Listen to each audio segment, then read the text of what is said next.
It is 2:30 in the morning. Still no drop on the season pass for Steven Universe Future. I'm sleepy. I'm going to bed. I'm sorry, guys. I'm doing my best. I'm doing it for you. All right, I'll see you in the morning. This is still happening. Good night, Bruce Springsteen. And they're here. Oh, thank God. It's Monday at 9 o'clock and they're finally here. Let's do this. We are in the future. Steven Universe Future. Have you been feeling lost and confused in this new era? Yes. Come on down to Little Homeschool to be constructive instead. Are you used to plot? Lapis. Then you can tend to this plot of life. Everyone deserves a chance to change. So come on down today. Oh, I get it. I'm an actor. I'll get this home in just a minute. I thought you loved tomato soup. Where'd you get a juice box with tomato soup? You got a really weird idea of what a prank is. Is it Pearl? Bluebird, that's right, at your service. All right, give us a hug then. Oh, Oh, no. I don't trust you, Phyllis. what is this? Just some old earth things. Clams, peanut butter, and a side of fresh cut grass. Please enjoy it. I'm begging you. Please. Those are all things that people are allergic to. Shellfish, grasses, and peanut butter. Steven, you've literally invited all problematic gems from across the universe to come here and learn a better way of living. Right. Listen, Stewball, if you Yeah. don't want this I don't trust you. Oh, Bluebird's got a knife. How else are we going to cut this cake she made for you? Surprise! Ugh. This is the best art I've ever seen. Nope. You're faking it. This was staged. No, I don't trust you. I'm sorry. If I'm wrong in the future, I'm sorry. Dad, up here,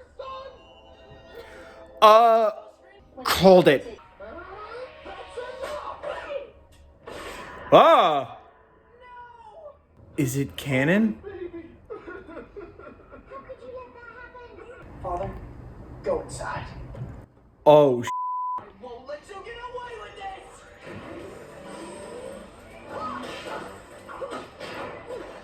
I'm sorry, Steven. Accept my apology. Gotcha!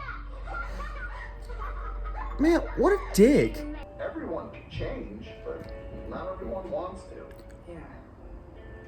Goodbye, old pal.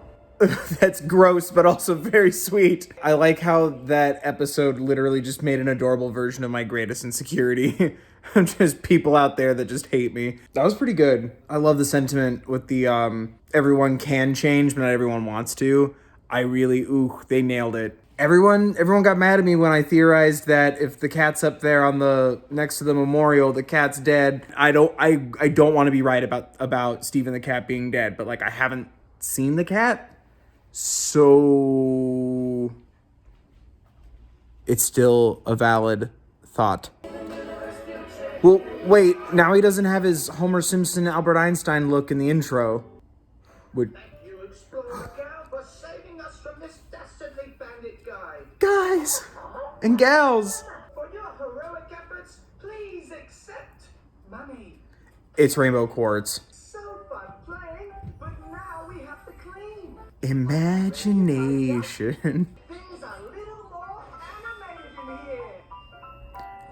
Oh my god, Rainbow Quartz 2 is just Mary Poppins. My stick, the little blackbird builds a nest. Yep. The fun won't stop if you have a friend around. Ew, no. Not that Exorcist baby doll thing. Can you? Eh! This is a Steven Universe voodoo doll? It's been a dream for Rainbow. I can take things from here. Are you sure? I'm sure it'll be fine. Onion's gonna destroy her. Let's get this safety seminar started with a very special guest speaker. Dance! Your rockin' pal Sunstone's here to Why do I cry every time they fuse in a sunstone? turn off motion smoothing on your TV. Well, just as soon as you left, Onion got a little frustrated. He's really doing a number on the house. I think he misses Rainbow. Yep, Mary Poppins out the ass. Motion smoothing is great. The cool thing is that I'm wearing A helmet. I can't. Oh, the after school special. You know what's also cool? Traffic safety. Respecting crosswalk signals, that is. Please, everything under control. Steven, everything is out of control. Oh, God. Steven, you were never like this. You were such a good kid. I'm so sorry I never told you. Oh. Forget it. I'll stay. Steven, there's a snake. Never mind. I would pay to watch that horror movie. Dude, Onion's being a evil brat. Why play with sharp objects when you can play with my sharp wit? Stop rewarding him. No one needs safety training more than Onion. Mm. It's brilliant. It's fine. I'm fine. Really, I'm fine. It's fine. Me. Literally, actually me. Oh no! Steven, quick! Sunstone can save them. Okay? Oh, yeah. No, let Rainbow save them. Everyone fused together instead. What is it, Amethyst? I just miss you, man. I haven't seen you for like 11 minutes. Ha! I get it. No!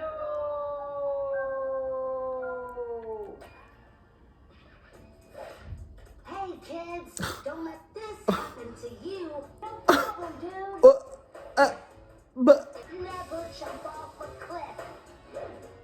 Unless you're a trained professional, that is. okay, but why do I feel like Sunstone just told me not to burn myself out? It's weird just watching 2 episodes. It's weird. I'm like, more please. Why can't Onion age? I really want to get a sticker for the back of my phone that says your fandom here. Make it whatever you want. It's your fandom, you know? So yeah, that was me watching the episodes. I just want to talk about a couple things, just kind of give some thoughts, kind of a blend between review and reaction, which is something I try to do a lot on the channel. That's kind of my format as it is. This week's drop, yeah, it was late for me, which isn't anyone's fault, according to Amazon when you tweet them. Follow me on Twitter. It's weird. I feel like I have two sides to me. I have regular Bill and pink Bill. Where regular Bill is like, where are the themes? Where's the story going? And then pink Bill's like, fan service! Lapis is still wearing pants! Peridot's here! What happened to Greg's hair? But where's the hero's journey? Where are we going with all this? Where's my symbolism? But then I'm also so happy to just get to spend more time with these characters, and I'm loving just a reinforcement of who the characters are, where we're at, still hammering in both episodes a lesson for Steven and you, the audience, to learn and remember. Because I think that is an important thing in Steven Universe, because we see so much great character arcs and such great growth as we get more and more mileage on this journey. We attach ourselves to them more. So then the reminder of some people don't want to be helped, I feel like is also a recurring thing here.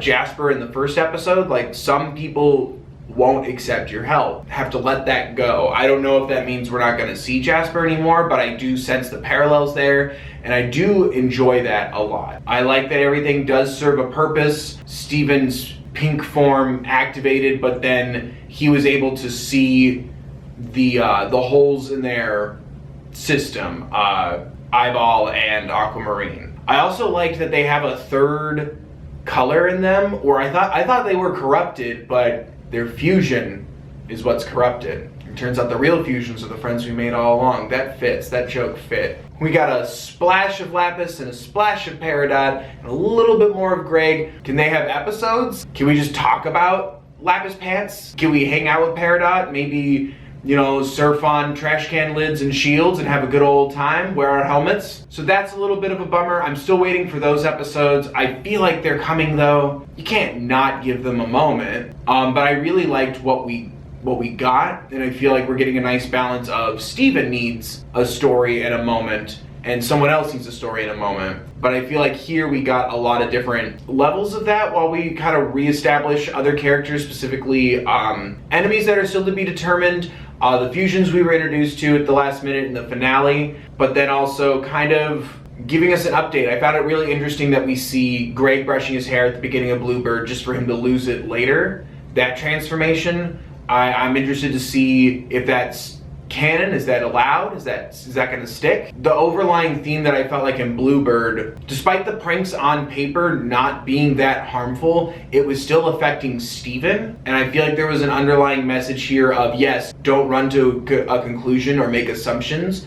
But I think there was something too in validating the thought and the person and the individual. It's like, well, what's the big deal? You like tomato soup. Impact, not intention. It was just toilet paper on your car. Oh, the sign said you smell good. It was still negatively affecting Steven, and I like how they kind of kept stressing that point. I also can't get over the platter that Bluebird tried to feed Steven. Peanut butter, clams, and fresh cut grass. As somebody who's allergic to a lot of weird things, like fresh cut grass, I knew it instantly. I can't unsee it. Those are things that humans are allergic to, and it could be a severe allergic reaction. That was an attempt on his life. I love like little things like that because there was no callback to it. No one addressed it. When we listed off the pranks, that one wasn't like analyzed and broken down for you. It just happened. I love that about the writing. I love that about Rebecca Sugar and her team. You aren't spoon-fed everything, so then when you go back and watch it again or think about it later, you're kind of engaged in a breakdown and a discussion and a thought and a journey as well. Like, you're left to kind of find it on your own, and I really like stuff like that. Granted, it's his hair, but it's still part of his life. I loved the moment of sort of sacrifice we got from Greg, where he saw that this was tormenting Steven so much, so he took the knife and cut his own hair. It wasn't like he ducked and missed and it cut his hair. He chose that. Burn your house, burn this village, put your friends in gem jail, all for the safety of Greg. And for him to see Steven's hesitation in that and realize there's a chance that he might do those things. Like, it was a really fast moment, but just take it and did it himself and freed himself. I really liked that. And it kind of makes me laugh that the You're Not My Diamond Pink Steven trailer shot, it dumbs down to someone cut Greg's hair and he turned into Pink Diamond. That really intense, the shot. I thought that was really kind of funny. It teaches you the realistic side of forgiveness, where it's like, oh, forgive and forget. Forgive and be wary, I think, in more severe cases is more of a avenue to express on a certain way. Like, you don't have to stay attached to this one thought or illustration of a moment in a person's life that affected you. You can forgive people, and you should, but moving forward, you should still be mindful of it. Forgive someone, but don't let it be a pattern. I feel like they kind of stuck that landing really nicely, because not everyone's going to be forgiven, not everyone's going to have a happy ending, not everyone's going to have a beautiful Steven Universe arc, and I really appreciate that they take the time to handle their characters that well, because when I saw them and pieced together that it was Eyeball and Aquamarine, I'm like, I don't want you guys wearing pants and sunglasses and joining the Crystal Gems. You guys are jerks. Aquamarine's the reason why Lars is dead, not dead. I can't forgive everybody on this show. Do I think they should never get one? I don't know. 8 minutes of an 11-minute episode isn't enough time for us to forgive certain characters or villains, and I appreciate that respect to the story and the heroes of the story as well. I really like the episode. I'm really intrigued to see what happens next now, because this wasn't so cut and dry as, oh, Pink Steven always loses control. I feel like Pink Steven was very in control in that moment. I thought it was very interesting. A very special episode. Damn it, that was the opposite of what I expected. I was really worried a very special episode meant like, oh, and then someone's dead. So I was really worried when I saw the name of the episode. I really enjoyed the time to get to know Sunstone and Rainbow Quartz too. I enjoyed also seeing them interact with different characters. I don't know why, Sunstone makes me so emotional. I think I just love the manifestation of Steven and Garnet's relationship. It shows how much their admiration is for each other, with just how confident and cool Sunstone is. The after school special vibes were so strong, and even the ending where it's like, what was it? Don't jump off cliffs unless you're professional. I loved it so much. It reminded me of like the shows that I watched with like the little, say something if you see a stranger, like talk to your parents, or what was it? Sonic the Hedgehog says, that's no good. Sunstone's don't forget to not jump off a cliff. That's Face from Nick Jr. 100%. Seeing Rainbow Quartz be Mary Poppins but then Mary Poppins stuck in a horror movie with Pearl. I loved it. I've just got more questions with specifically Onion. Why haven't you aged? What are you? I very much love addressing, you know, like kids who, you know, like their parents work and stuff. Definitely appreciate that. He destroyed that house. He destroyed the kitchen. He wrote red rum on the cabinets. It was very unsettling. And the Steven voodoo doll. We're just gonna leave that be, and the fact that it didn't glow like the rest of them. Did you see that he has one pink eye? Yeah, he has, well, that's just it too. You want me to go even further into it? If I can pull up a shot, I'll put it right here. The shading on it too, because the shadow is on the pink eye. Steven struggles with his pink diamond half of himself and his gem identity and his powers. Who farted on Steven's eye to give him pink eye? Who farted on Steven's eye? Onion. I feel like we do need a little more time with the characters, and I appreciated that it wasn't like, you know, Rainbow Quartz's kidney operation. Like, they were very light and very fun episodes, so we can kind of get to know these characters a little more. Basically 2 different mini episodes, and then the fourth wall break of trying to converge the two. And I loved Amethyst being upset that she hasn't seen Steven for 11 minutes, which is the runtime of the episode. And I'm like, I get it. Alexandrite's presence, even though it was very brief, it just feels like when they all band together like that for Steven, not only that how much they obviously care about Steven and keeping peace and all that, but it just feels so maternal. Like they all go into like mom mode and it's like, nope, slam. I don't know why, I just love that so much. That's where my mind goes. That's my things to sort out in my late 30s. Also, the song was really fun. The Mary Poppins song. I don't know why, like as soon as the song started, like I didn't even sit there and go like, oh my god, it's the first song of Steven Universe Future. I was like, yeah, that makes a lot of sense. Continue. Sorry, not sorry, but when Steven Universe has a better Mary Poppins sequel than the Mary Poppins sequel, and it took them only 3 minutes to do it. But I'm just saying, like, I don't judge people if they like Mary Poppins Returns. I watched it on Netflix and I really didn't like it. I'm sorry.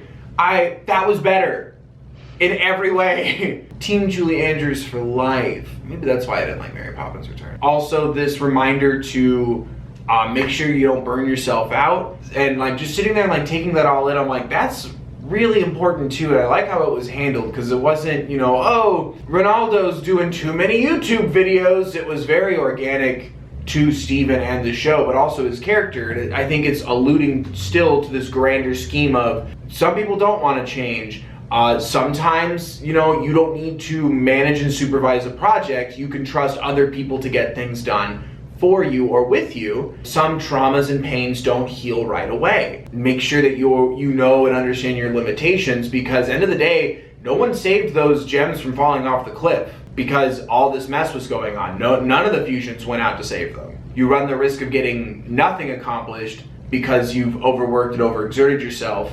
And I think that's really important. But it was also really funny. I had a great time watching these episodes. At first I was a little, where's my overarching, you know, giant gem war through line? Where's Change Your Mind 2? We'll get to that. I trust them. It was nice to kind of take a little break from like intense, gut-wrenching themes. Beautifully done, but gut-wrenching. And just go to like, hey, we're just gonna have some fun, still have some messages, still have some points to make, push the characters a little forward along their way, push forward the new environment and the new norm for this show. Here's an intentional plateau to like continue to solidify the foundation. I'm a little less confused where everything is geographically now. I'm excited to see what comes next. It's weird only watching 2 episodes of Steven Universe. Not a fan of that. I'd like at least like 30 or 40 in one sitting. That's just me. I'm a modest boy. I think we're gonna get a lot more of Steven's limitations and him just having to